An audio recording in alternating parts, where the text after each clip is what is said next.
আল্লাহ ওয়াদা করেছেন দুনিয়ার মধ্যে কোনো মেম্বার ওয়াদা করলে মেম্বার হওয়ার আগে ওয়াদা করে কিন্তু মেম্বার হওয়ার পরে মেম্বারদেরকে আর খুঁজে পাওয়া যায় না। কথা বলেন ঠিক কি না? চেয়ারম্যান হওয়ার আগে ওয়াদা করে কিন্তু চেয়ারম্যান হওয়ার পরে আর খুঁজে পাওয়া।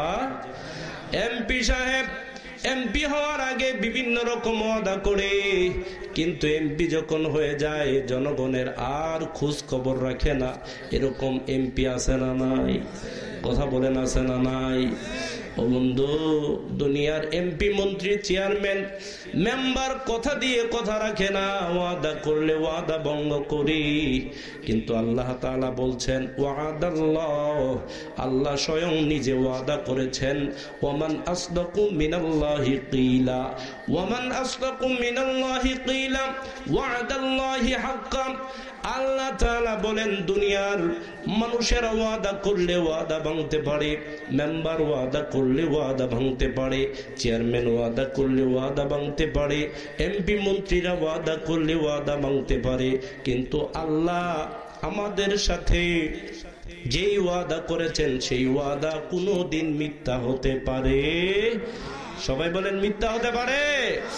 আল্লাহ বলেন ওয়াদাল্লাহি হাক্কান, আল্লাহর ওয়াদা বড় সত্য। আল্লাহর চাইতে কথা বলার ক্ষেত্রে আল্লাহর চাইতে সত্যবাদী কেউ নাই।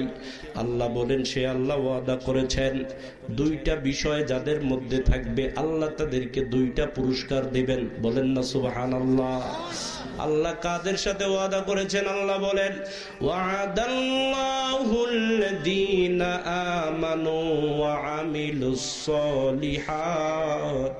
আল্লাহ তাআলা ওয়াদা করেছেন যারা ঈমানদার, ঈমানের দাবি নিয়ে যারা ভালো কাজ করবে, আল্লাহ বলেন আমি আল্লাহ তাআলা তাদেরকে দুইটা পুরস্কার দেব। বলেন সুবহানাল্লাহ।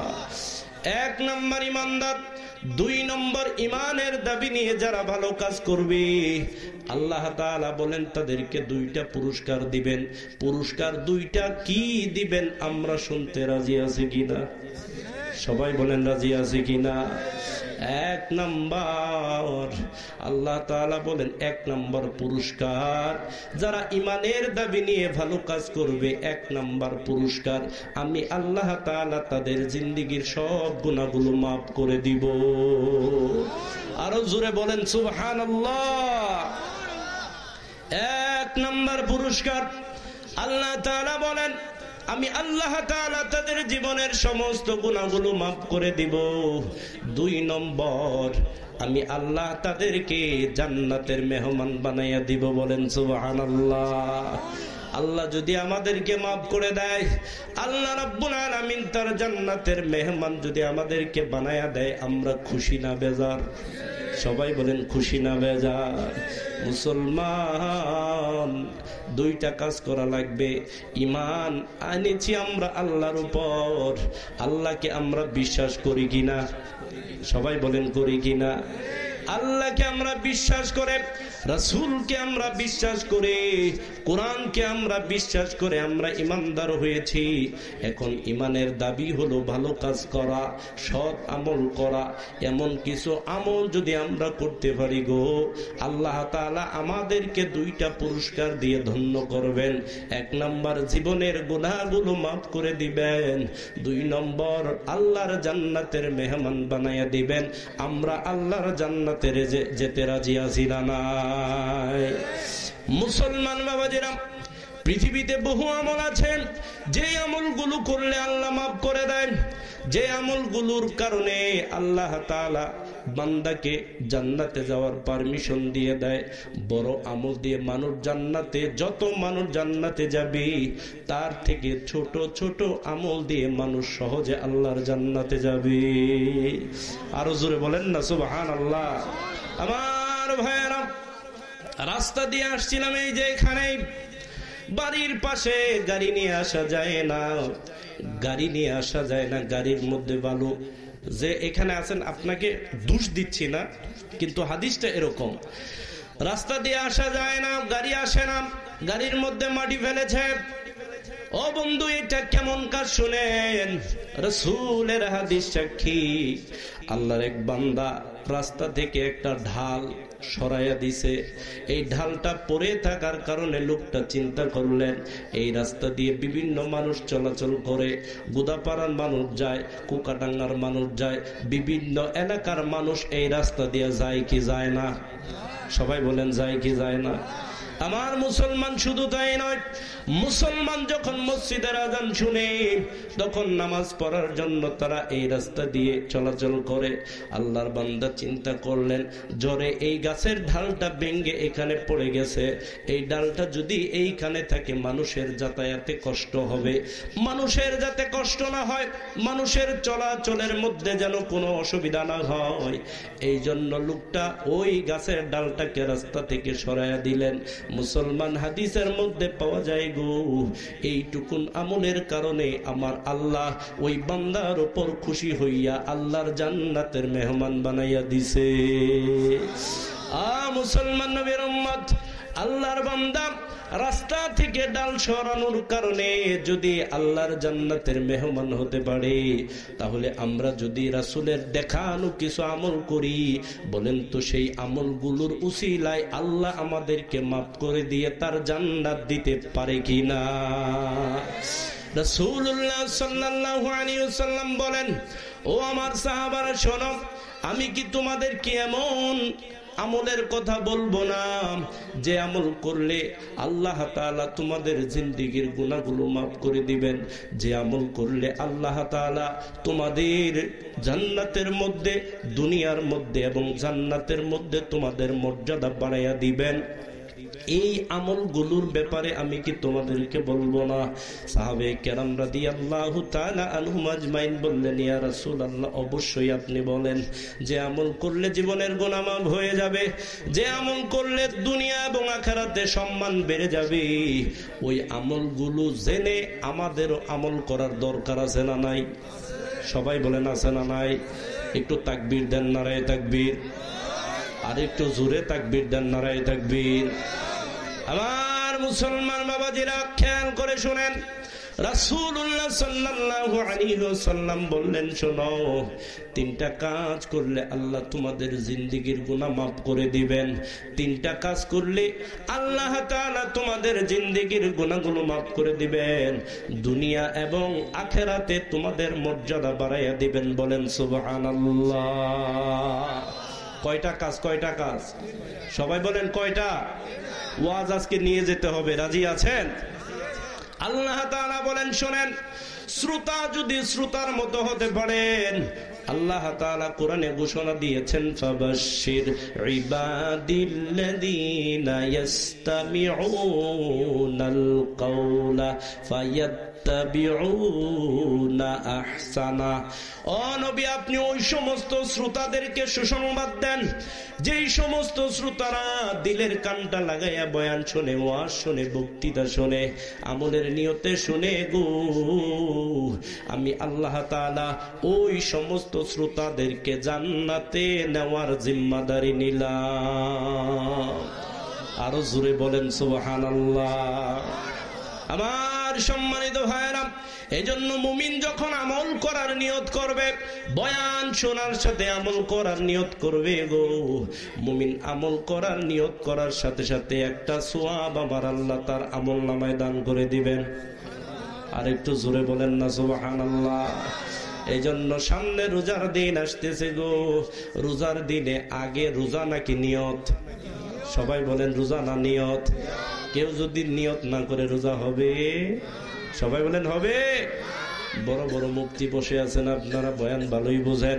আমার সম্মানিত ভাইয়েরা, এই জন্য যতক্ষণ আমরা বয়ান শুনবো, দিলের কানটা লাগাইয়া শুনবো, আমলের নিয়তে শুনবো। আমল যদি নাও করতে পারি গো, একটা সওয়াব যিনি আমাদের আমল নামায় দিবেন তিনি কে?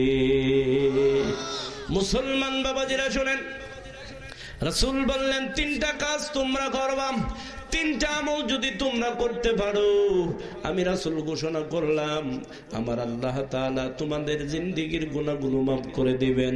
2 নম্বর, আমার আল্লাহ তাআলা তোমাদেরকে জান্নাতের মেহমান বানায় দিবেন। বলেন সুবহানাল্লাহ। 1 নাম্বার হলো রাসূল বলেন, এক নাম্বার যে আমলটা করলে জিন্দেগীর গুনাহগুলো মাফ হয়ে যায়, জান্নাতের মধ্যে মর্যাদা পাওয়া যায়, দুনিয়ার মধ্যে সম্মান বেড়ে যায়। এক নাম্বার আমল রাসূল বলেন ইসবাগুল উদুই আলাল মাকারি, কষ্ট হলেও সুন্দর করে ওযু করবা। সুবহানাল্লাহ বলেন না? কষ্ট হলেও সুন্দর করে ওযু করবা। শীতের দিনে ঠান্ডা পানি দিয়ে ওযু করতে আরাম লাগে না কষ্ট লাগে? সবাই বলেন আরাম না কষ্ট? এই জন্য হাদিসটা এই সময় বলা দরকার। রাসূল বলেন কষ্ট হলেও সুন্দর করে ওযু করবা। ওযু যদি ওযুর মতো করতে পারো গো, রাসূল বলেন তোমার হাতের নখের নিচেও যদি কোনো গুনাহ থাকে, ওযুর পানির সাথে সাথে আমার আল্লাহ সেই গুনাহটা মাফ করে দিবেন। এজন্য রাসূলুল্লাহ সাল্লাল্লাহু আলাইহি ওয়াসাল্লাম বলেন কষ্ট হলেও সুন্দর করে ওযু করো। সুন্দর করে যেইভাবে ওযু করলে ওযু সুন্দর হয় ওইভাবে তোমরা ওযু করো। বিসমিল্লাহ বলে ওযু করো। প্রত্যেকটা অঙ্গ প্রত্যঙ্গ যেইভাবে ধোয়া দরকার সেইভাবে ধৌত করো। ওযুটা করার পর যদি পারো একবার কালেমায়ে শাহাদাত পাঠ করো, আশহাদু আল্লা ইলাহা ইল্লাল্লাহু ওয়াহদাহু লা শারীকা লাহু ওয়াহদাহু লা শারীকা লাহু ওয়া আশহাদু আন্না মুহাম্মাদান আবদুহু ওয়া রাসূলুহু আল্লাহুম্মা ইজআলনি মিনাত তাওয়াবিন ওয়াজআলনি মিনাল মুতাতাহহিরিন। ওযুর পরে কোন মুসলমান আল্লাহর বান্দা বান্দি যদি এই দোয়াটা পড়তে পারো, আমি রাসূল ঘোষণা করলাম জান্নাতের 8টা দরজায় ওই মুসলমান বান্দা বান্দির জন্য আল্লাহ খুলে দিবে। আরো জোরে বলেন না সুবহানাল্লাহ। মুসলমান ওযুর পরে কালেমায়ে শাহাদাত পাঠ করলে জান্নাতের 8টা দরজা খুলে যায়। শুধু তাই নয়, সুন্দরভাবে কেউ যদি ওযু করে সেই ওযুটা দিয়া 2 রাকাত তাহিয়াতুল ওযুর নামাজ যদি কেউ সুন্দরভাবে পড়তে পারে, রাসূল বলেন মুসলিম শরীফের হাদিস সাক্ষী, কেউ যদি তাহিয়াতুল ওযু সুন্দর করে ওযু করার পরে 2 রাকাত তাহিয়াতুল ওযুর নামাজ সুন্দরভাবে পড়তে পারো, রাসূল বলেছেন এই 2 রাকাত নামাজ পড়ার কারণে আমার আল্লাহ ওই মুসলমান বান্দা বান্দির উপর জান্নাতকে ওয়াজিব করে দেয়। আরো জোরে বলেন না সুবহানাল্লাহ। মুসলমান কি করে সম্ভব 2 রাকাত নামাজ পড়লে জান্নাত ওয়াজিব হয়ে যায়? কিভাবে সম্ভব? রাসূলুল্লাহ সাল্লাল্লাহু আলাইহি ওয়াসাল্লামের একজন বিখ্যাত সাহাবী ছিলেন, নাম তার বেলাল। নাম কি? ফজরের নামাজের পর রাসূলুল্লাহ সাল্লাল্লাহু আলাইহি ওয়াসাল্লামের বৈশিষ্ট্য ছিল তিনি যদি রাতে কোনো স্বপ্ন দেখতেন সেটা ফজরের নামাজের পর সাহাবাদের সামনে বলতেন। সাহাবাদেরকে জিজ্ঞাসা করতেন, ও সাহাবারা, রাতে যদি তোমরা কোনো স্বপ্ন দেখে থাকো বলতে পারো। স্বপ্নের ব্যাখ্যা রাসূল করে দিতেন। একদিন ফজরের নামাজের পরে হযরতে বেলাল রাদিয়াল্লাহু তাআলা আনহুকে ডাক দিলেন, ইয়া বেলাল হাদিসনি বিআরজা আমালিন আমিলতাহু ফিল ইসলাম ফা ইন্নী সামি'তু দাফান আলাইকা বাইনা ইয়াদাইয়া ফিল জান্নাহ। জোরে বলেন না সুবহানাল্লাহ। ফজরের নামাজের পরে হযরতে বেলাল রাদিয়াল্লাহু তাআলা আনহুকে নবীজি ডাক দিলেন, ও বেলাল শোনো, ইসলাম কবুল করার পরে তুমি কি এমন করেছো গো, কি এমন আমল তুমি করো যার কারণে আমি রাসূল যখন মেরাজে জান্নাতে ঢুকলাম আমি নবী শুনতে পাইলাম আমার সামনে বেলাল হেঁটে যাচ্ছে। আরো জোরে বলবেন না সুবহানাল্লাহ। এমন নবীর সামনে বেলাল হাঁটে যেই নবী বাইতুল মুকাদ্দাসে আদম আলাইহিস সালাম থেকে শুরু করে নবী ঈসা আলাইহিস সালাম পর্যন্ত সমস্ত নবীরা যেদিন হাজির হয়ে গেছে। সামনে মেরাজ, লাইলাতুল মেরাজ আছে না নাই? সবাই বলেন আছে না নাই? লাইলাতুল মেরাজ সামনে আলোচনা হবে। তবে আলোচনার ফাঁকে একটা কথা বলে যাই, রাসূল বলেন লাইলাতুল মেরাজ উপলক্ষে 26 তারিখে আলোচনা হবে। 27 তারিখে কেউ যদি একটা রোজা রাখতে পারে, রাসূল বলেছেন ওই একটা রোজার কারণে আমার আল্লাহ ওই বান্দা বান্দির উপর জাহান্নামের আগুনকে হারাম করে দিবে। আরো জোরে বলেন সুবহানাল্লাহ। আমার সম্মানিত ভাইরা, নবী আদম আলাইহিস সালাম থেকে হযরত ঈসা আলাইহিস সালাম পর্যন্ত সমস্ত নবীরা হাজির হয়ে গেছে বাইতুল মুকাদ্দাসে। এবার নামাজ আদায় করবে কে? আজকের ইমাম হবে। জিবরাইল কানে কানে এসে নবীজির কানে কানে এসে বলে যায়, নবীজি আজকের এই দিনে, আজকের এই রাতে, আজকের যে নামাজটা হবে, এই নামাজের ইমামতি আদম নবী থেকে ঈসা পর্যন্ত কোন নবী করতে পারবে না। আজকের ইমাম হবেন একজন, তিনি হলেন জনাবে মুহাম্মাদুর রাসূলুল্লাহ। যেই নবীর সামনে নবীরা ইমামতি করতে যায় না, এই নবীর সামনে জান্নাতের সামনে হাঁটে গো, তার নাম হযরত বেলাল। এবার বেলাল রাদিয়াল্লাহু তাআলা আনহুকে বলার পরে বেলাল বললেন, ইয়া রাসূলুল্লাহ, ইয়া হাবিবাল্লাহ, এমন কোন আমল নাই যে আমলটার কারণে আমি এত বড় সওয়াবের আশা রাখি, এত বড় মর্যাদার আশা রাখি। তবে যতটুকু মনে পড়ে গো, দিনে রাতে যখনই আমি অপবিত্র হয়েছি, অপবিত্র হওয়ার সাথে সাথে আমি পবিত্রতা অর্জন করেছি, ওযুর মাধ্যমে আমি পবিত্রতা হয়েছি, আর ওই ওযু দিয়ে আমি 2 রাকাত নামাজ পড়েছি। এবার রাসূল বুঝে ফেললেন, ও বেলাল রে, আমলটা যদিও ছোট, কিন্তু এই আমলের দাম বড় বেশি। বলেন না সুবহানাল্লাহ। এই আমলটা বড় দামি। এইটুকুন আমলের কারণে আমি জান্নাতে আমার সামনে হযরত বেলাল, ওই তুমি বেলালের পায়ের জুতার আওয়াজের শব্দ আমি জান্নাতে শুনে এসেছি। বলেন সুবহানাল্লাহ। বেলাল যদি ওযু করার পরে সেই ওযু দিয়ে 2 রাকাত নামাজ পড়ার কারণে জান্নাতের মধ্যে রাসূলের সামনে যদি হাঁটতে পারে, আজকেও এই মুসলমানেরা যদি আমলটা করতে পারে, বলেন তো এই তাহিয়াতুল ওযু, এই তাহিয়াতুল ওযু, ওযু করার পরে এই নামাজটার উসিলায় আল্লাহ আমাদেরকে মাফ করে দিয়ে জান্নাত দিতে পারে কিনা? সবাই বলেন পারে কিনা? তাহলে 1 নাম্বার, সুন্দর করে ওযু করবা। ওযুটা দিয়ে পারলে 2 রাকাত নামাজ আমরা আদায় করব। আজকে থেকে আমরা এই আমলটা আজকের এই মাহফিল থেকে নিয়ে গেলাম। যতদিন বেঁচে থাকবো গো, আমাদের মা বোনেরাও এসেছেন, মুসলমানের জন্য, পুরুষের জন্য যেই কাজটা করলে জান্নাতের আর দরজা খুলে যায়, সেটা হচ্ছে ওযুর পরের দোয়া। আর মহিলাদের জন্য জান্নাতের 8টা দরজা খুলে যাবে 5টা আমল করলে। কয়টা আমল? বিস্তারিত বলার টাইম নাই, হুজুররা আছে ওয়াজ করবে। 1 নাম্বার, মহিলাদের 5 ওয়াক্ত নামাজ, এটা আপনারা জানেন। 5 ওয়াক্ত নামাজ পড়তে হবে, রমজানের রোজা রাখতে হবে, স্বামীর খেদমত করতে হবে গো, নিজের সতীত্বের হেফাজত করতে হবে। এই 4টা আমরা সবাই জানি। কিন্তু এই 4টা করার পর কোন মুসলমান মহিলা যদি প্রতিবেশীর সাথে ঝগড়া করে, আছে না নাই? এক কথায় বলে কাজ্জা। কি বলে? কাজ্জা। এই কাজ্জাটা তো অন্য জায়গায় চলবো না, কিন্তু আমরা বুঝি।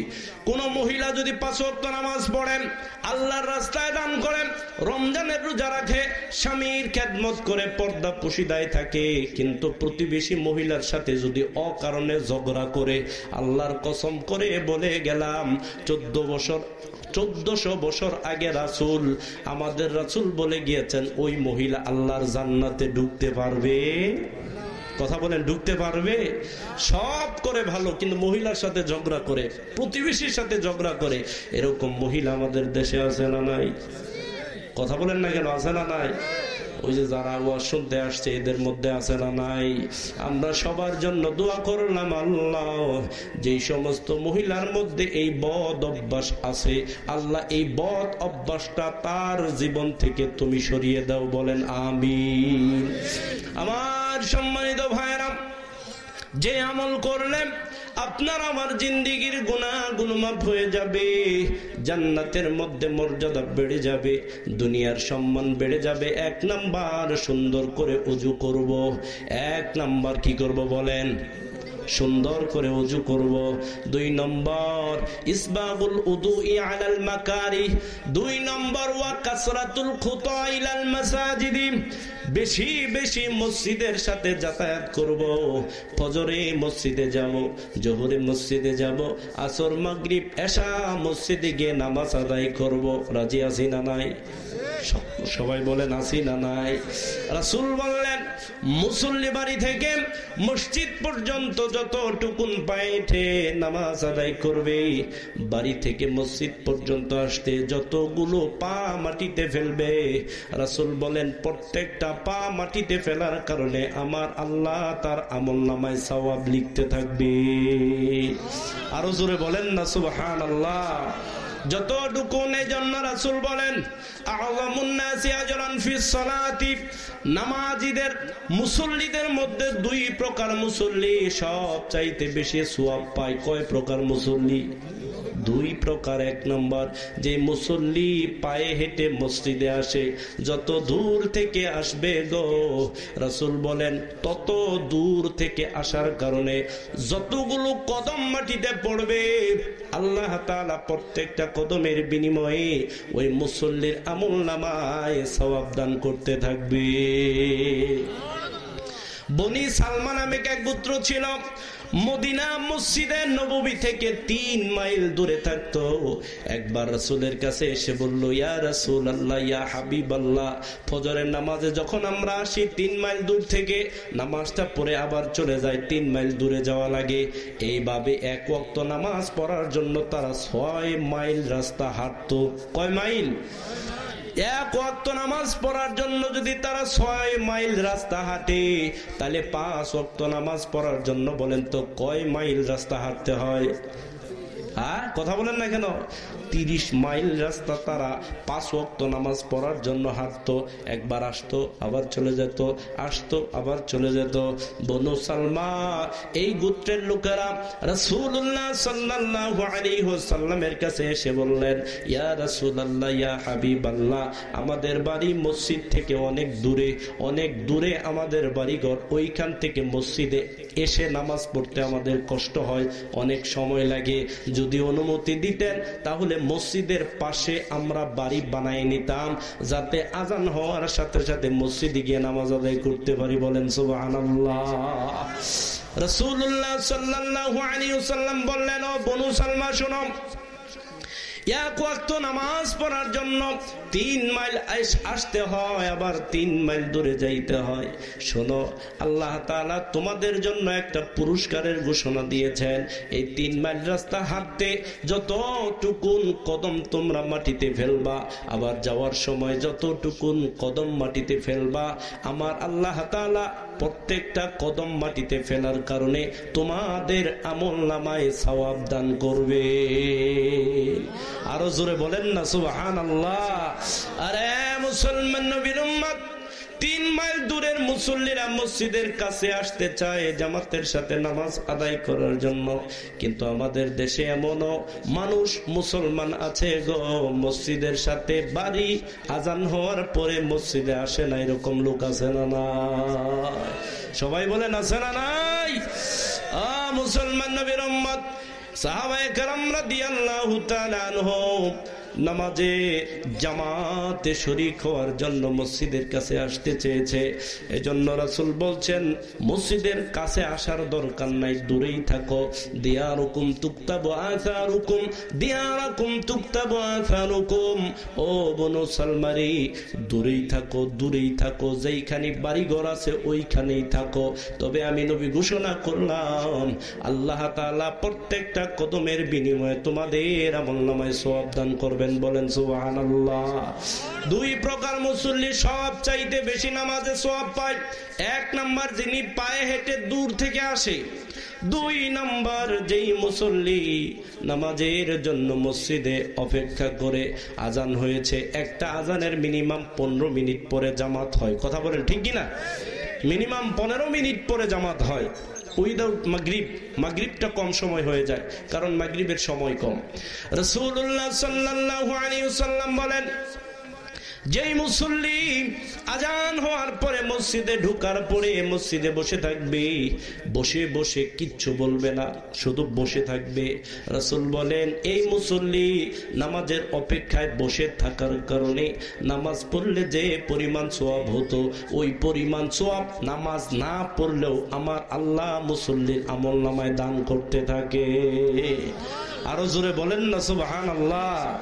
এজন্য রাসূলুল্লাহ সাল্লাল্লাহু আলাইহি সাল্লাম বলেন, দুই প্রকার মুসল্লি সবচাইতে বেশি নামাজের মধ্যে সওয়াব পেয়ে থাকে। এক নাম্বার, যেই মুসল্লি পায়ে হেঁটে আসে মসজিদের দূর থেকে যেই মুসল্লি পায়ে হেঁটে মসজিদে আসে। দুই নম্বর, যেই মুসল্লি নামাজে জামাতের সাথে নামাজ আদায় করার জন্য, ইমামের সাথে জামাতের সাথে নামাজ আদায় করার জন্য মসজিদে অপেক্ষা করে, এই মুসল্লির জন্য আল্লাহ তাআলা সব চাইতে বেশি সওয়াব দান করেন। বলেন সুবহানাল্লাহ। ও মুসলমান, হাদিস বুখারী মুসলিমের, কিয়ামতের দিন আল্লাহ তাআলা 7 প্রকার মানুষকে তার আরশের ছায়ার নিচে জায়গা দিবেন। কয় প্রকার? সবাই বলেন কয় প্রকার? 7 প্রকার মানুষের জন্য আল্লাহ তাআলা কিয়ামতের দিন আরশের ছায়ার নিচে জায়গা দিবেন। তোর মধ্যে হচ্ছে এক প্রকার হচ্ছে তারা, ওয়ারাজুলুন কালবুহু মুআল্লাকুম বিল মসজিদি। ওই প্রকার মানুষের জন্য কিয়ামতের দিন আল্লাহ আরশের ছায়ার ব্যবস্থা করে রাখবেন। যেই মুসল্লি ফজর নামাজ পড়ার পর জোহরের চিন্তা করে, কখন আমি জোহরের নামাজ মসজিদে গিয়ে পড়ব, জোহরের পরে আসরের নামাজের চিন্তা করে, আসরের পরে মাগরিবের চিন্তা করে, মাগরিবের পরে এশার নামাজের চিন্তা করে, এশার পরে যারা আবার ফজরের নামাজ পড়ার জন্য চিন্তা করে, তার মানে মসজিদের সাথে যেই সমস্ত মুসল্লিদের হৃদয়টা আটকানো থাকবে, রাসূল বলেন ওই সমস্ত মুসল্লিরাই কিয়ামতের দিন আল্লাহর জান্নাতের, এমনকি আল্লাহর আরশের মেহমান হয়ে যাবে। বলেন সুবহানাল্লাহ। মুসলমান ভাইয়েরা আমার, তাহলে আপনাদের খেদমতে আজকে যে হাদিসটা আলোচনা করলাম, যে আমলগুলো করলে আল্লাহ জীবনের গুনাহগুলো মাফ করে দিবেন, জান্নাতের মধ্যে মর্যাদা বাড়াইয়ে দিবেন, দুনিয়ার মধ্যে সম্মান দিয়ে দিবেন, কাজ মাত্র 3টা। কয়টা? সবাই বলেন কয়টা? 1 নাম্বার, সুন্দর করে ওযু করব। 2 নম্বর, পায়ে হেঁটে হেঁটে মসজিদে যাব। 3 নাম্বার, এক নামাজের পর অন্য নামাজের জন্য আমরা অপেক্ষা করব। এই আমল 3টা যদি আমরা করতে পারি, রাসূলুল্লাহ সাল্লাল্লাহু আলাইহি ওয়াসাল্লাম বলেন, এই আমল 3টার কারণে তোমাদের জিন্দেগির গুনাহগুলো মাফ হয়ে যাবে, দুনিয়ার সম্মান মর্যাদা বেড়ে যাবে গো, আর জান্নাতের মধ্যে আল্লাহ তোমাদের মর্যাদা বাড়ায় দিবে। বলেন সুবহানাল্লাহ। লা ইলাহা, জোরে লা ইলাহা, সবাই লা ইলাহা, লা ইলাহা, লা ইলাহা ইল্লাল্লাহু মুহাম্মাদুর রাসূলুল্লাহ। সবাই